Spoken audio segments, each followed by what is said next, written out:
বর চলে যাওয়ার পর থেকে ওরা ওরা তো সেখানে সেরকম খেতে পারছে না, সবজির দাম আগুন। আর এখানে আমি আর ভাই আর বাবু আছি। রান্না করার প্রচুর বেলায় রান্না বসার ইচ্ছাও থাকে না, প্রচুর বেলায় বসে। এই যে পেঁয়াজ কলি, ফুলকপি ডাঁটা, আলু দিয়ে তরকারি করছি। এখানে বেগুন ভাজা হচ্ছে, মাছের ঝোল তো হয়ে গেছে। আমরা এখানে মাছ পাচ্ছি, ওরা কিন্তু ওখানে মাছ পাচ্ছে না। আর যেটা পাচ্ছে সেটা খারাপ মাছ, পচা মাছ। আর দামটা প্রচুর প্রচুর।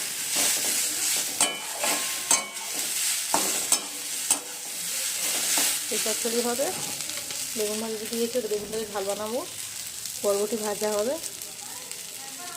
আর ফুলকপি আলু মাছ দিয়ে ঝোল হয়ে গেছে।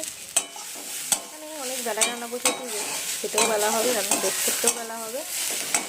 তো এভাবে যতদিন কাটানো যায়, আবার ওরা ফিরে এলে আবার অসুবিধা হবে না। ভাইকে সব কখনো ছেলে সামলায়, কখনো